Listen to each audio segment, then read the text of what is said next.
Kontatuko dizuet, Oarsoaldeko Garapen Agentziako Fernando Nebreda Díaz de Espada eta Jose Luis Agirretxe Michelena izango ditugula hemen gurekin hitz egiten.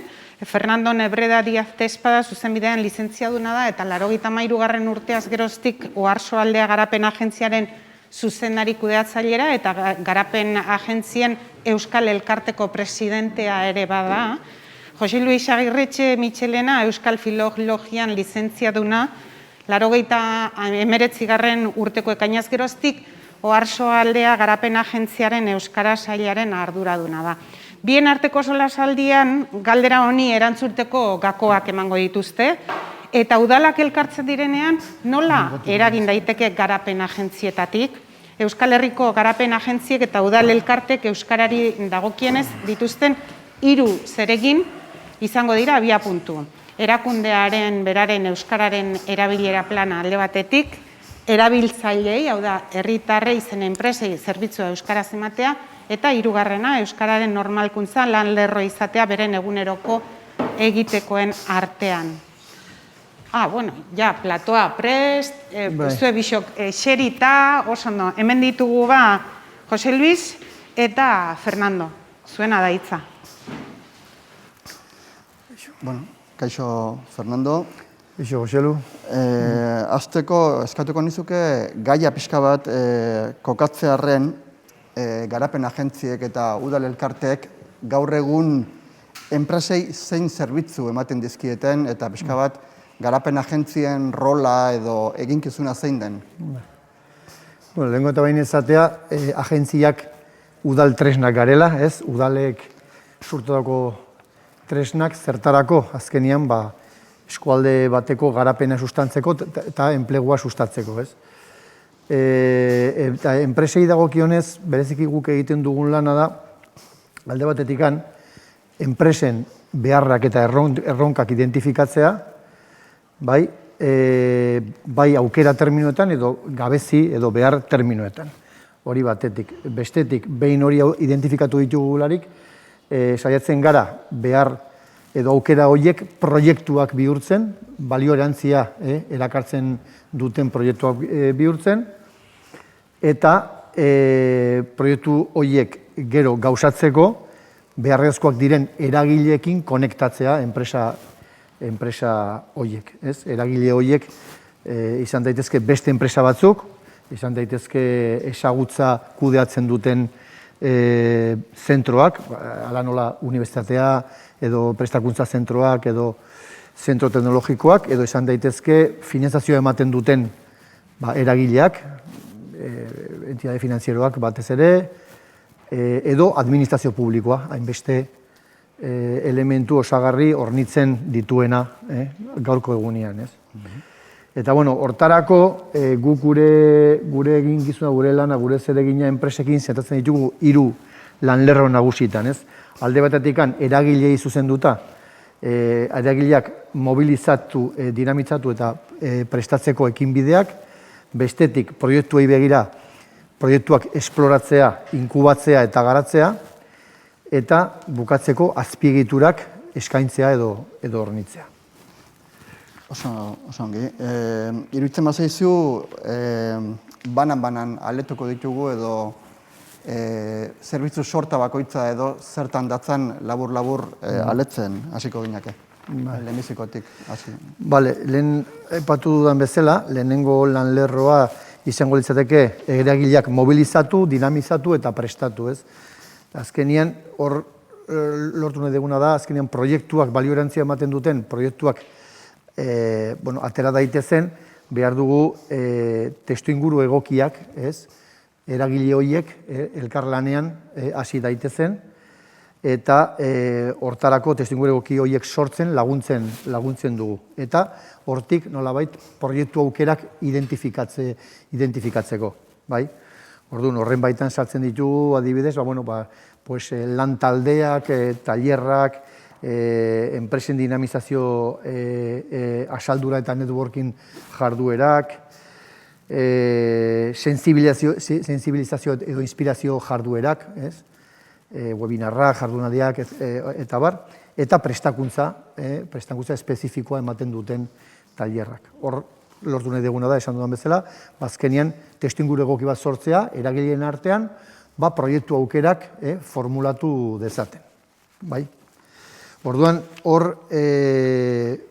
hori horrela izan da, Jose Luis, zeratara txerta dezakete euskara garapen agentziek lehen zerbitzu mota edo lanlerro honetan?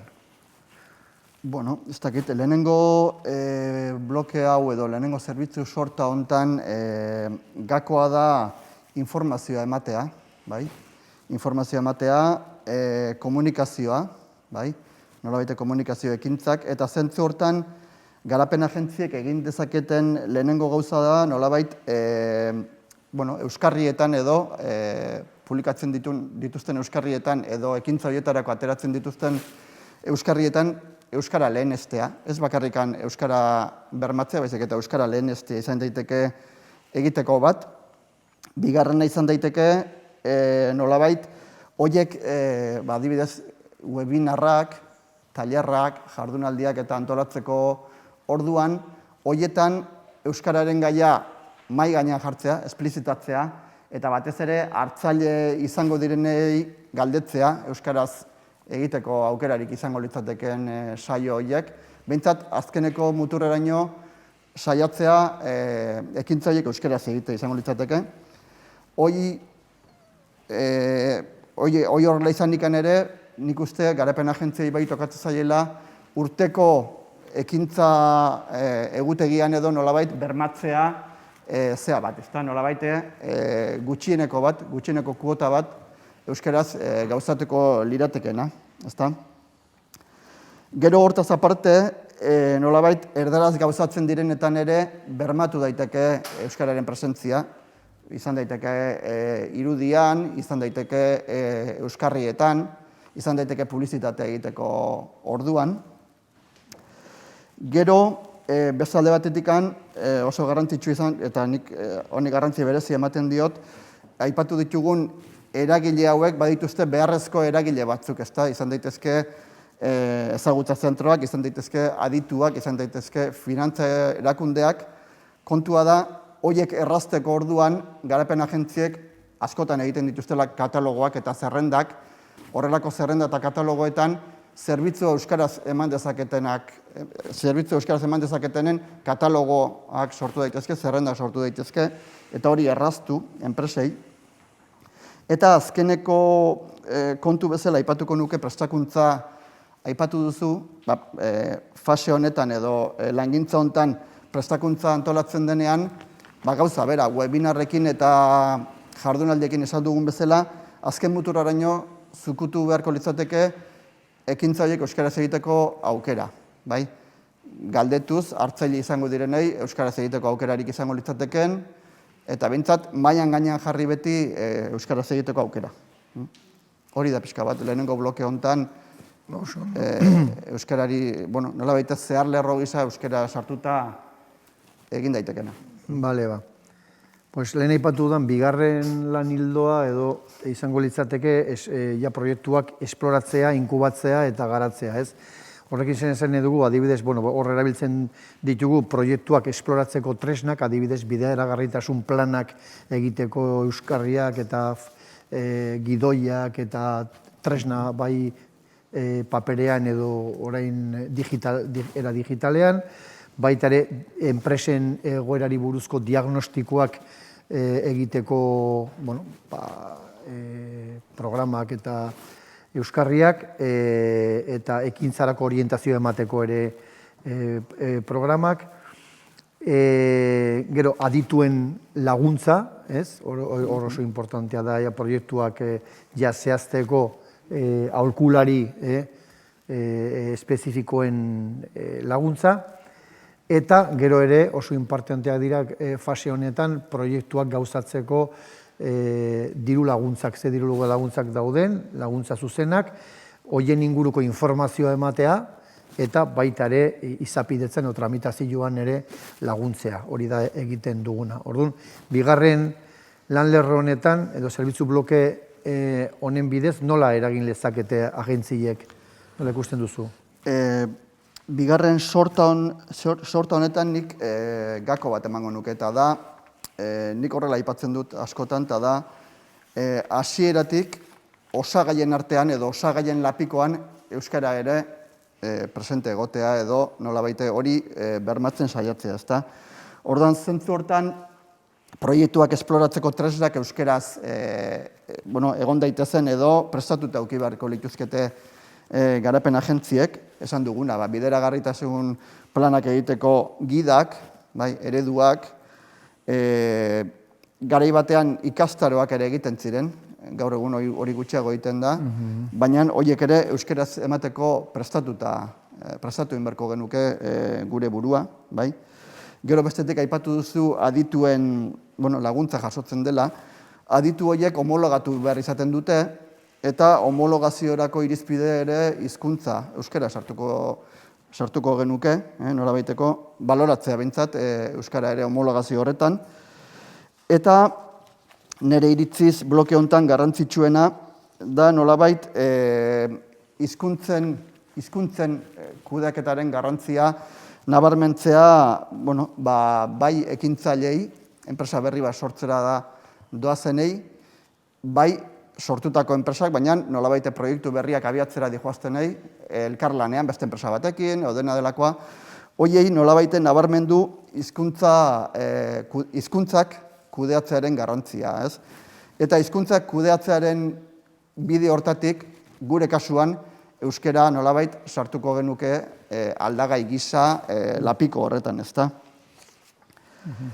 Eta nolabait, printzipalki nolabait lau arrazoi edo eman dakizkileke, ez? Batetikan gizarte erantzukizuneko eginkizuna delako, bestetik legezko eta gizalegezko eginkizuna delako, bestetik dudarik gabe negozio aukera ere badelako euskara, inpaktu aukera duelako, eta azkenik, igual gutxi nabarmentzen da, baina nire iritziz eta batez ere Gipuzkoaren adibidea jarriz, esango nuke enpresen proiekziorako eta promoziorako aukera dela hizkuntza, ezta? Gaur egun enpresa aurreratuaren zantzua erasten dio enpresa askori, nik esango nuke gehienei, euskara egoki kudeatzeak eta euskaraz gauzak egiteak. Eta bloke honetan nolabait azkeneko izango litzateke, diru laguntza deialdietan eta lehiaketak eta argitaratzen dituztenean, garapen agentziek eta udal elkarteek eta hizkuntza irizpideak jaso behar liratekela, bai diru laguntzetan eta bai lehiaketetan. Hori da pixka bat bigarren sorta hontakoa. Aukera sorta zabal bat dago, azkenien hortan eragiteko. Eta, hirugarren lanlerroa lehen aipatzen genuen zen azpiegiturak eskaintzea, ez? Azkenien proiektuak gauzatzeko, azpiegitura desberdinak beharrezkoa dira, eta, garapen agentziek normalki azpiegitura batzuk hornitzen dituzte, eta garrantzitsuenak guztien gainetik gora aipatuko gain dituzke, alde batetik esperimentazio laborategiak izango lirateke, hau da, normalean enpresa txikiei edo ekintzailei zuzendutako baliabide batzuk esperimentatzeko, prototipoak egiteko, eta normalean enpresa txikiek eta ekintzaileek bere kabuz nekez lortu ditzaketen baliabidea dira, eta orduan testu inguru egoki eta zehatz batzuk prestatzen dira esperimentatzeko, normalean berrikuntza eta ikerketarekin loturikoak. Gero, bigarren fase baterako inkubazio azpiegiturak, hau da, enpresa inkubategi edo azitegiak deitzen direnak, azkenian hor proiektuak denboraldi batez izaten die berezeki babestuak, aurrera atera daitezen. Hirugarrenik enpresak kokatzeko guneak, industrialdeak, zerbitzualdeak eta azkenian kokaguneak. Eta bukatzeko eta hasieran egon beharko litzakena edo behintzat garrantzian importanteena momentu honetan argi dago ezagutza garaian giza baliabideak direla azkenian baliabide nausiak momentu honetan enpresentzako, hortarako guk ere bai prestakuntza edo hautaketa prozesuetan laguntza ere ematen dugu. Eta hori da pixka bat hornitzen ditugun baliabideak, horiek dira. Orduan, hirugarren bloke honetan nola ikusten duzu gaia, ze moduz edo zen aukerak ditugu azkenien eragiteko eta agentzien aldetikan enpresei? Bai, hirugarren honetan batetikan garrantzi berezi hartzen dute azpiegiturak, bi bloke, azpiegiturak eta giza baliabideak edo hortara zatuko genuke, ekarriko genuke.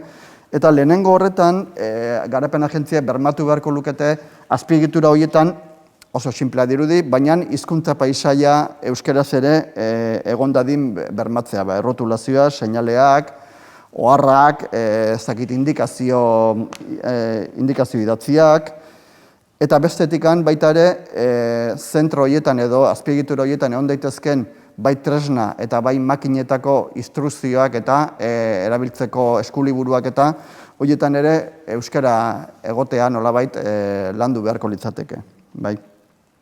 Hori lehenengo zatiari dagokionez. Eta giza baliabidei dagokionez, garapen agentziek esan duzun bezala, hautaketa prozesuetan eta laguntzen diete enpresei, askotan lanbiderekin ere bitarteko lana egiten dute, eta zentzu hortan garrantzitsua da hautaketa prozesuetan, eta enpresek dute beti azkeneko hitza, baina lanpostu baterako perfila definitzen ari direnean, edo hortaz hitz egiten ari direnean, nolabait perfil horretan euskara ere egon dadin mailan gainean jartzea berriz ere, edo aipatzea izango litzateke, perfil horrek hizkuntzaren aldetik euskararen beharra izango lukeen, nolabait eztabaidan zera hori ere sartzea tokatuko litzaioke, nolabait garapen agentziari.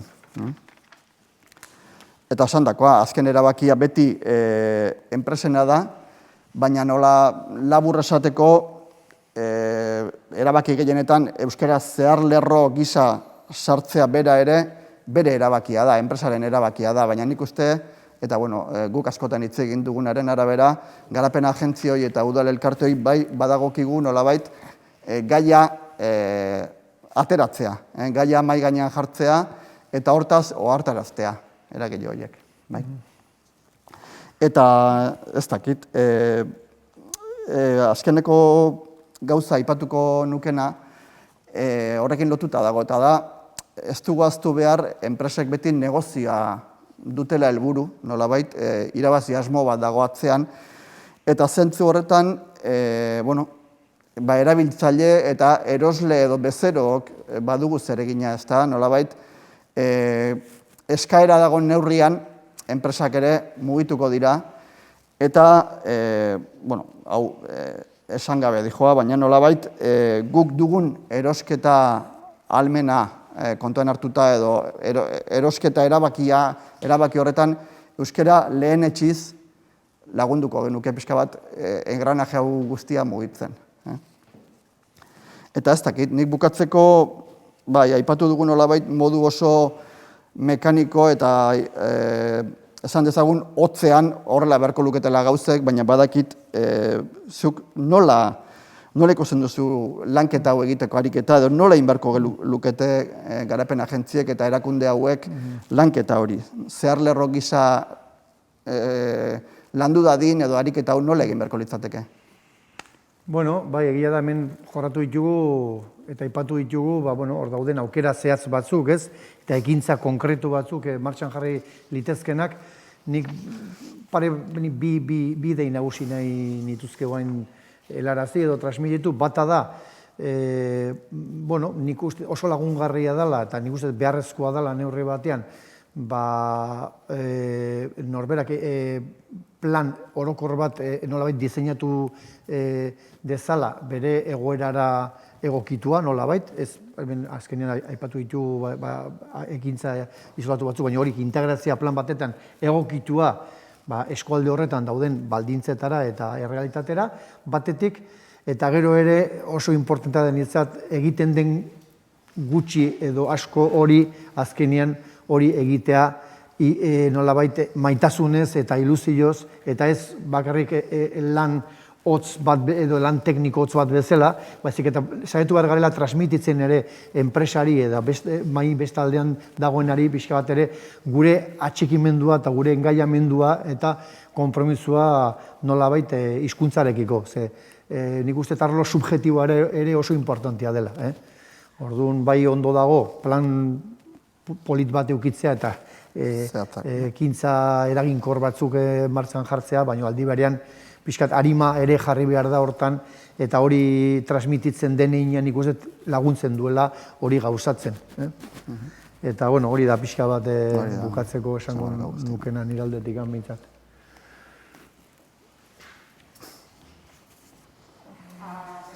Egit denboraz pasatu. Denboraz oso ondo, Oso ondo, bale. Ordu batak esan dugu, eta ordu batetan oso ondo. Uste dut galderaren bat badaukagula, Bai, batetik galdera dator, baina galdera egin aurretik eskertzarekin. Eskerrik asko zuen ekarpen interesgarriarengatik, aipatzen du txat bidez gure jarraitzaile batek. Eta aipatzen du, osasun krisi egoera honetan, azkenen tokiko egoera ekonomikoari aurre egiteko, hainbat udalerrietan martxan jarriko direla tokiko merkataritzari eta negozioei bultzada emateko ekimen publikoak. Orduan, bere galdera da, ea tokiko ekonomia bultzatzeko ekimen horietan, zuen ustez, nola txertatu daitekeen hizkuntza ikuspuntua, kontuan hartuta hizkuntza negozio aukera potente bat izan daitekela eta bezero multzo batek harreman eta zerbitzuak euskaraz erabiltzen dituela. Bai. Berak esaten du, erantzuna ematen du bizkat galderan, ez? Azkenean, hor nik uste dut gero eta gehiago ari dala bai merkataritza batez ere bertakoen gandik bizi diren negozio horiek ari dira konturatzen eta jabetzen azkenean euskaraz zerbitzu ematea eta euskara txertatzea beraien negozio ereduetan balio erantzi bat suposatzen duela eta laguntzen diela ere saltzen. Nik uste dut badagoela faktore importante bat eta krisialdi honetan argi eta garbi saltzen ari dena, eta da tokian tokiko produktu eta ezaugarren balioa. Horren baitan hizkuntza dago dudarik gabe.